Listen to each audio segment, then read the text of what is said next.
Here's your stock market review for 3 November. We got non-farm payrolls today plus an unemployment rate. Non-farm payrolls is starting to trickle a little bit lower, and I've got a chart on that, plus a bunch of stocks to kind of incorporate what happened in the broader stock market today. Let's jump in. I'll take a quick look at the non-farm payrolls, which really drove the market activity today and how this will drive further market activity. Let's jump in. Here we're looking at non-farm payrolls. If you are just joining me for the first time, make sure you hit that like and follow button. Just broke this channel out and trying to grow it. It's growing actually quite rapidly. Thank you so much for all the great comments and the activity on the channel.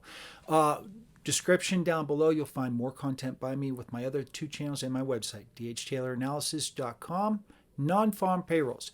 If you kind of step back a little bit, you can see that the general trend is lower. The Federal Reserve has been raising interest rates for some time. We all know this. What does this non-farm payrolls number actually mean? It means by showing that we're seeing some lower numbers that the Federal Reserve's work is actually working. But it isn't so much the Federal Reserve as much as what's happening on the long end of the yield curve that's really having an effect overall and will continue to have an effect on the U.S. economy and by extension stocks, the broader stock market. The long end of the yield curve is elevating. 3 factors. First, Federal Reserve is raising interest rates and will leave interest rates higher for longer. We've all heard it. The market is actually starting to believe what the Federal Reserve is saying. The long end of the yield curve is adjusting to the fact that the Federal Reserve is going to leave interest rates higher for longer on one sort of aspect of it, but there's more to it. There are 2 other factors. The Federal Reserve is also not buying up massive quantities of U.S. Treasury debt. That's a huge factor because when you have your biggest customer quit on you, you got to find new customers. That's basically what's happening.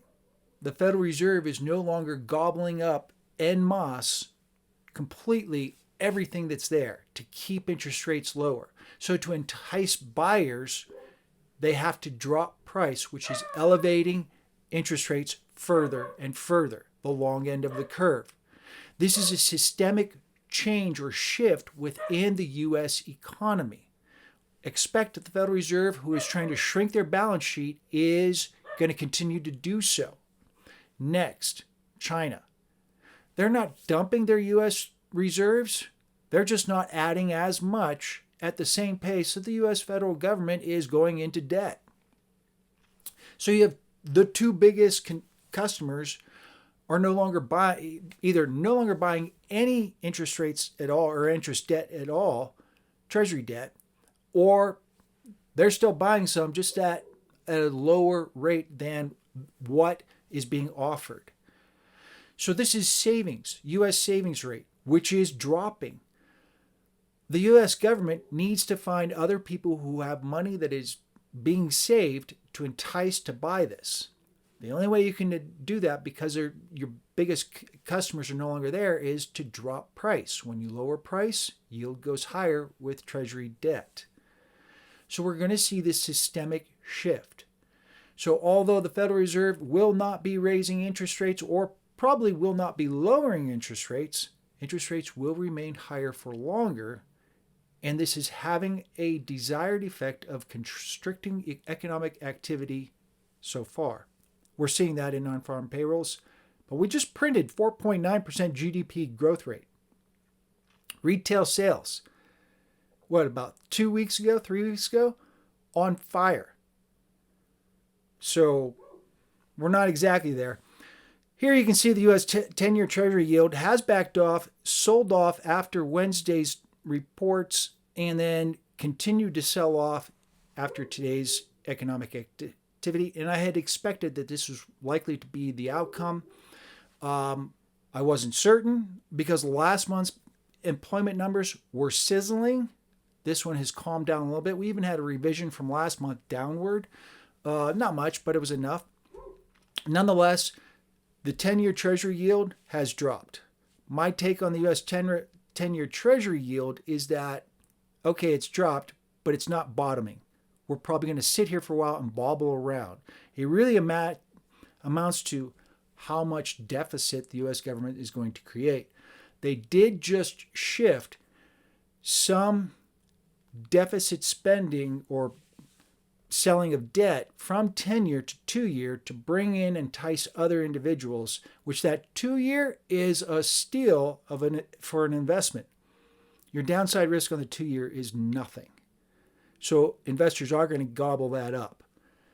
Because in the next 2 years, you're locking in 4.85% right now. If the Federal Reserve raises interest rates, if the 2-year goes back up, you don't care. Your price went down, you just sit on your bonds. But what if the Federal Reserve does lower interest rates? Now you're sitting on profits. The 2-year is a sizzling opportunity to get in. That could mellow out bond yields. Here's SPY ETF. SPY stock is it trades off the S&P 500, and as you can see, we've rebounded completely as to where we were mid-October before the bond markets really sold off, tumbled hard.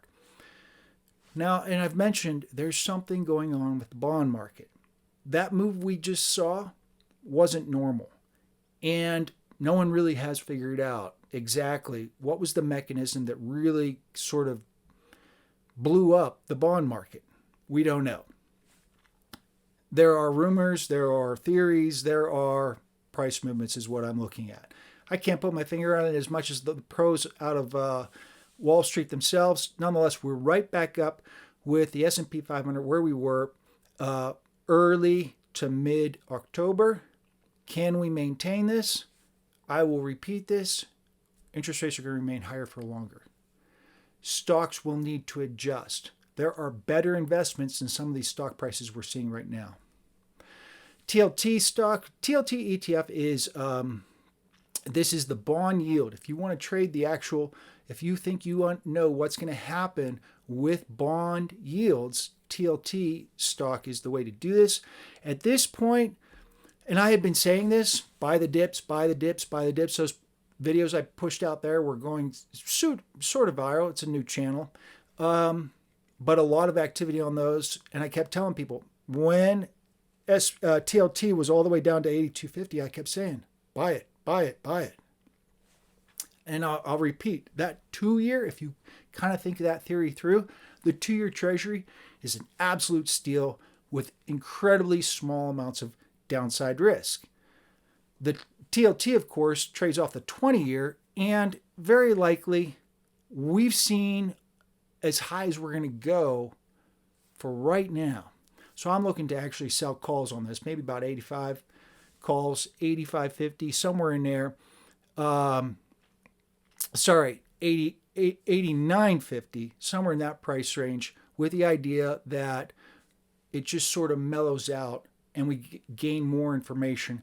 But I think this big rally that we just saw on TLT is likely over with and will go more sideways. This isn't the end of interest rates remaining higher for longer. UVXY, this is the ETF that goes off of the VIX. UVXY, I trade this stock all the time.